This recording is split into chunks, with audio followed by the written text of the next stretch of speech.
Hi, welcome to the Mohua show. My name is Mohua Chinappa and I am an author, entrepreneur and ex-housewife.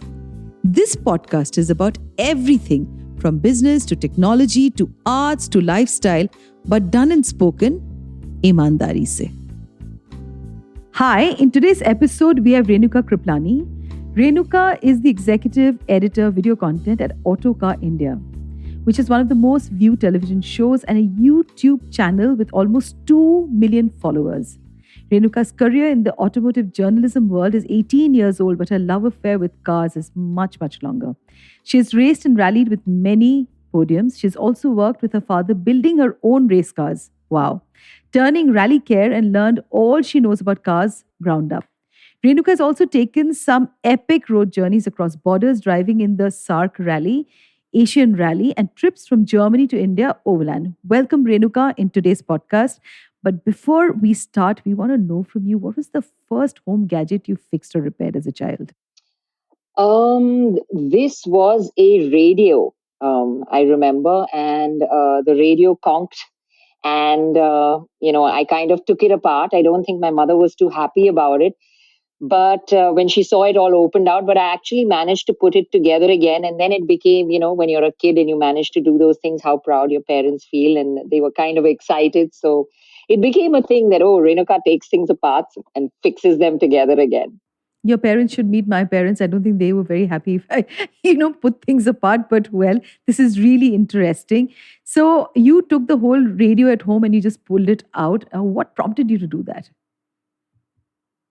Well, my nanny, who I grew up with, loved listening to the radio, and I think she was deeply distressed that her radio wasn't working. And it was kind of the home radio that she used to listen to through the day and sing songs. And I was upset that she was upset, so I decided to fix it. And it was a small issue. I remember that one of the wires had come disconnected, and in those days, of course, I didn't know how to solder and things like that. But I kind of just taped it into place and it worked. So I was very excited with myself that I'd managed to fix it. Okay, but coming back now from the radio into the world of television, okay, what was the first car race you remember watching in person on television? If you remember any, just tell us about it. Which is the first car that you recall even today when you look back? Well, the first race I remember watching or actually listening to was when my father did a race.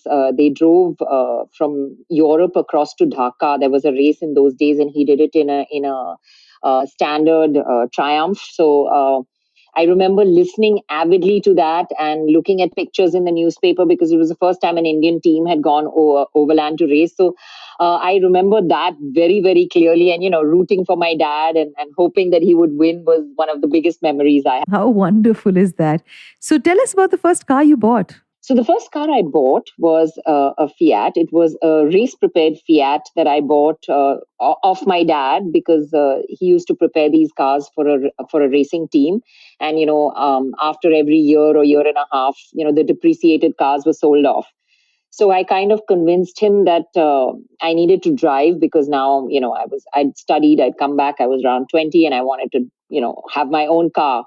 But the ulterior motive was actually to enter my very first race, which he didn't know about.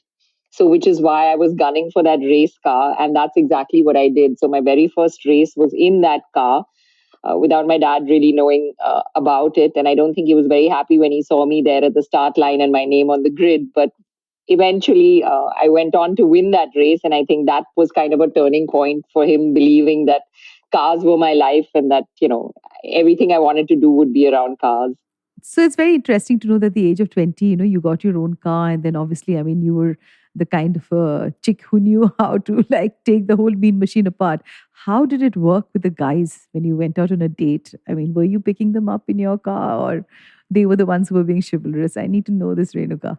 I think actually it was quite cool because I had this Fiat that looked for all practical purposes like a normal car, but I'd zip off at signals and it was actually tuned for racing. So I think the guys were quite impressed with it, and I think they wanted me to come pick them up just so they could drive this car as well. So it kind of worked out very cool. Oh, that's a double whammy.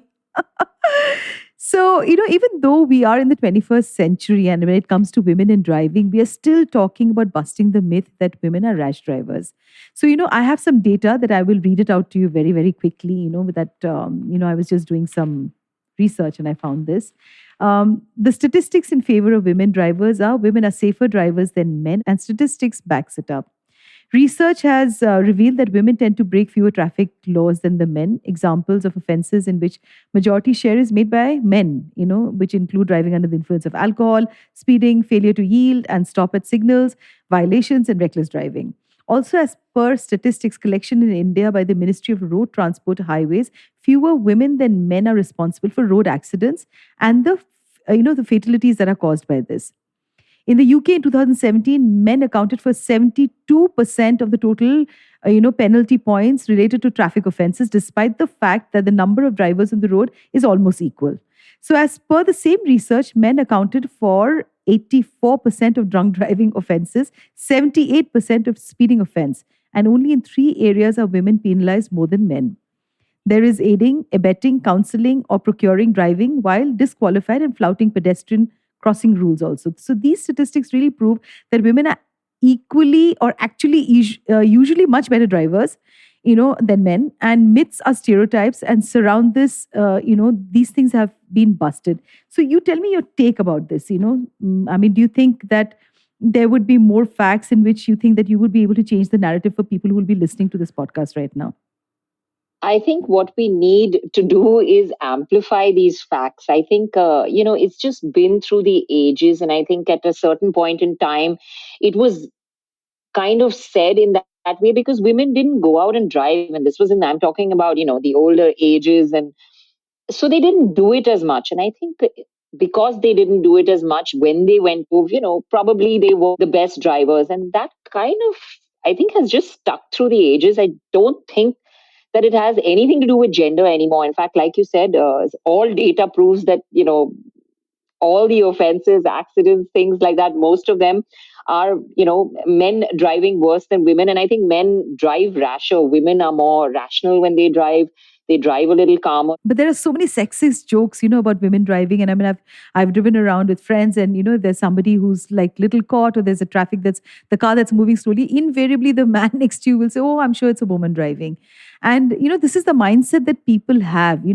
So to come back to you from where you began and today, have you seen more women journalists covering the automotive industry? And the number should say something if you have any number of Oh, yes. Colleagues that yeah. Tell us more. We have now, we have something called the Women's World Car of the Year. It's a group of women motoring journalists. We started off as 12 years ago. We now have 46 women journalists, motoring journalists across the world. That actually vote for a car of the year. It's called the Women's World Car of the Year award. And it's become quite big. And actually, all of these women motoring journalists across are working in their own regions to make people realize that it's not only about women drivers. Even if you see, motoring in general, ads were always targeted towards men. It was just assumed that men will buy cars, men will drive cars. That's changed, and it's changed in how over the years. And I think, even manufacturers are beginning to realize that more and more. I mean, even in India, do you see ads? You'll see a woman on a scooty as opposed to a man. You'll see a woman driving and the man sitting on the other side. Those were things you never saw before. It would always be the man in the driver's seat and the family beside him. But that's changing. I think it's changing over time. And I think more and more people and manufacturers and everybody's realizing that, women drive just as much as men. They buy cars just as much as men. And like you said, data proves they drive better than men, actually. Absolutely, they do. But according to me, this is also such a PR marketing tactic, of having women to drive, because there's such a huge, cry now from women all across. And you've been a jury, of women journalists across the world who was awarded the Women's World Car of the Year. It's not a woman's car that's awarded, right? It's just the best car in the category. So do you think ever the whole manufacturing industry, will cater to a woman? Because, for example, my hands are very small, and there are many women like me. I can't hold the iPhone, and the iPhone, which is predominantly used mostly by women, my hand doesn't hold it. So in the same way, I would like to imagine that for a car, do you think a car would really be designed for a woman? or it's just a PR tactic, of getting people to talk about, women becoming equal, and there is a equality that's being spoken about. Just like your thoughts on that. No, I think that's changing. I think that's changing. From one of the manufacturers, I even heard how they put one of their engineers in a sari to get in and out of the car, so that they could understand how difficult it is for women who wear different kind of attire to actually get Exactly. in and out of a car. So I think okay, it's not the topmost on everybody's mind, and I know cars are still generically designed similarly, but I think people are realizing that more and more things that women need in a car, and maybe access, pedals, height. um, I think all of this has changed over the years, and I think cars are now designed kind of unisex as opposed to just targeted to one gender. And most manufacturers now across the world have so many female engineers, which is something we never saw before, female designers of cars, which is something we never saw before. Oh, that's So I think fantastic. that's Wow. also changing. Okay. Yeah, I mean, our very own Mahindra and Mahindra had a female designer who designed the XUV 500. So I think, yeah, it's changing. Times are changing. It's slow. The jokes still don't go away, and we They still have don't. to contend with the trollers. Yeah, Yes. I get so many trollers who ask, why is a woman reviewing cars? And I'm like, well, how does the gender matter? It's the subject that matters. Am I saying something wrong? Am I doing something wrong? So it's kind of weird. I mean, do they worry whether it's a male chef or a female chef reviewing their food? Despite the fact that women are supposed to be cooking in the kitchen, and that's an old age myth. But we busted that. It's changed. So I think people need to realize that it's changed in every aspect, and I'm not talking only automotive. In all As spheres long as of the life. person knows their subject, why should the gender matter? Exactly. But do you think there is a difference in how men and women talk about cars? I mean, do you think there is a difference you feel at, present? And do you think we misinterpret it somewhere ever, with the way men and women talk about cars? I don't even think it's just men and women. I mean, there's a big difference between my husband and me. I'm a car person completely, and I'll go in there and I'll check the way the engine performs. And I will want to know, how easy it is to drive, how it handles around corners. And my husband is bothered about how good the AC works, how well the music system works, what features does the car have, how comfortable is it. So it's person to person. I don't There are different kinds of buyers. Some are enthusiasts, some are worried about features, some worry about the way the car handles. I think there's different kinds of people, and I really wouldn't like to pin it down to gender. I don't think that is what makes a difference. Sure, there are things that women will look for more in cars than men do, and there are things that men will look for more in cars than women do. But it goes both ways. So tell me, Renuka, even in your work, as a journalist in the automotive industry, was it ever difficult for you, trying to make your place? Because I would like to believe that women are still struggling, in this entire world of work, and, the hierarchy that goes in there, and especially in the automotive industry. It's a very masculine environment, I would like to believe. And, especially now that you've done your rallying, it is a masculine environment. How do you hold yourself together in a situation like that? Because I'd really like my listeners to know. So I'll have to tell you that my journey has been a very easy and a lucky one.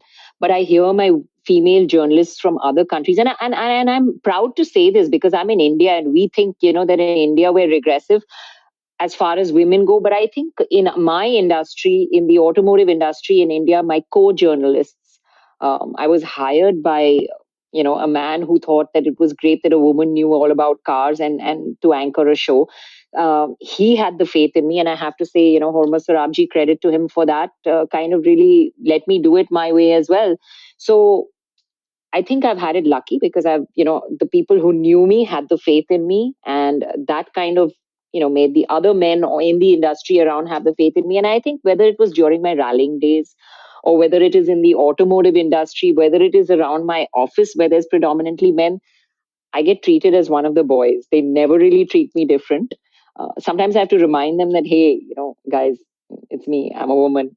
So, I've had that journey easy, but I've heard my co-journalists, on this Women's World Car of the Year tell me about how difficult it is for them sometimes in their countries, and I'm talking about European countries, where they walk into a room and they're just singled out because they're the only female journalist in the room. And I've never had that problem here. I'm very often the only female journalist in a room of people. And, I've always had the same amount of respect as the male journalists there.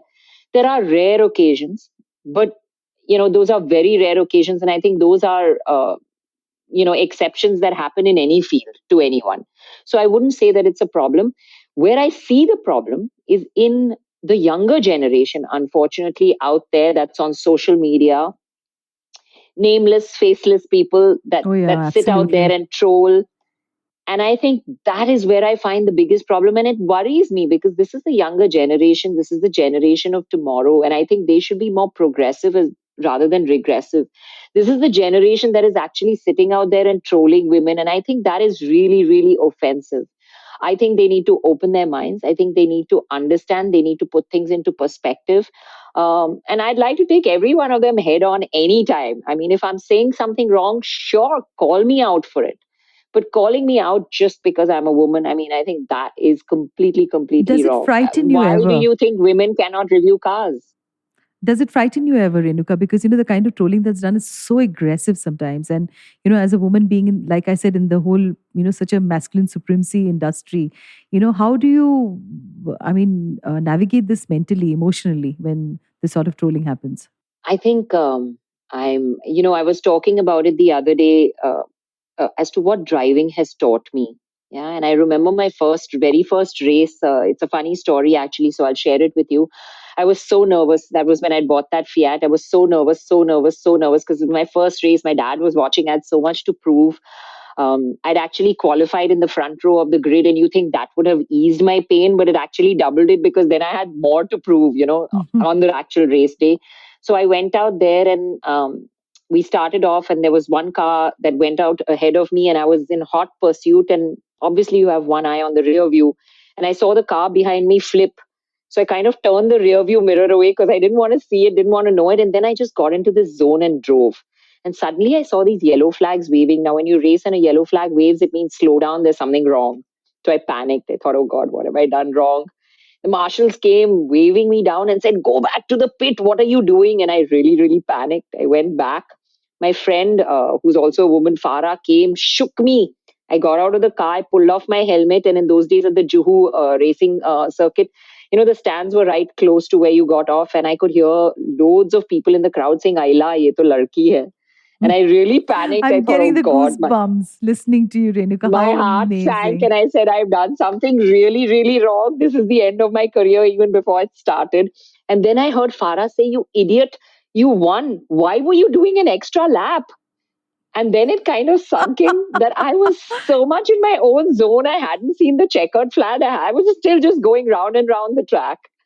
So, I tell that story because I tell people what driving taught me is focus. Focus on what you do and forget the noise around you. And that's the Exactly. way I deal with the trolling as well. That's the way I deal with most things in my life. Focus on what I'm doing. And as long as I can do it well, the noise around me doesn't matter. How wonderful. I leave this with the listeners, saying that you need to focus on what you're doing and the noise, you should just drown it out. So before I end this podcast, I will end with Michelle Morton's trailblazing rallying career. Once Ari Vatanen, you must be knowing about him, a Finnish Yeah. rallyist has said that the day I will be beaten by a woman, I will stop racing. At the San Remo rally that year, Michelle duly did so. She won it, and Vatanen never ever retired. So thank you, Renuka, for being on today's podcast, and it was wonderful talking to you. Thank you. It was a pleasure. Absolute pleasure. To you, our dearest listeners, you can find us on your favorite streaming services, Spotify, Amazon Music, Apple Podcast, and of course on all other major streaming services. With loads of love, we are The Mohua Show, where we talk ईमानदारी से.